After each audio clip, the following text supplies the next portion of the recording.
Does Bible prophecy predict that there will be a World War III before the end times? There is no doubt that World War will be a part of the future. Christ plainly taught that there would be war prior to his return, Matthew 24, 4-31. Some hold that he spoke generally of the church age in verses 4-14 and spoke of the tribulation period starting at its midpoint in verses 15-31. Others believe that Christ spoke of only the 7-year period known as the tribulation in verses 4-31. Though verses 4-14 do seem to be giving general descriptions, they parallel the description given early in Revelation 6, which records details concerning the beginning of the tribulation.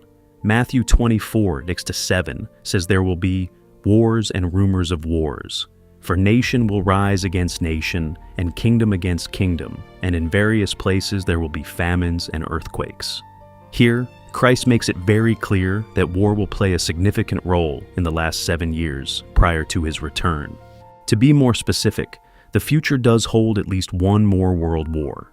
There is nothing in Scripture that says there will be only a certain number of world wars. World Wars I and II are not explicitly mentioned in Scripture, nor is a possible third world war. It is only the last war that is mentioned in detail, which allows the interpretation that there may be others before the final conflict. John the Apostle was shown what the end times would be like, specifically the last 7 years prior to Christ's return. Beginning in Revelation 6, he recorded what he saw concerning the future. War is found in this chapter and continues to be a part of the unfolding events until Christ returns in chapter 19, Revelation 6:2, 4, 11:7, 12:7, 13:4, 7, 16:14, 17:14, 19:11, 19:19. Revelation 19:11 says, "In righteousness he, Christ, judges and wages war." Revelation 19:19 says, "John saw the beast and the kings of the earth and their armies assembled to make war against him, Christ, who sat upon the horse, and against his army." Take special notice that it says the kings of the earth and their armies assembled to make war against Christ. This clearly describes a world war.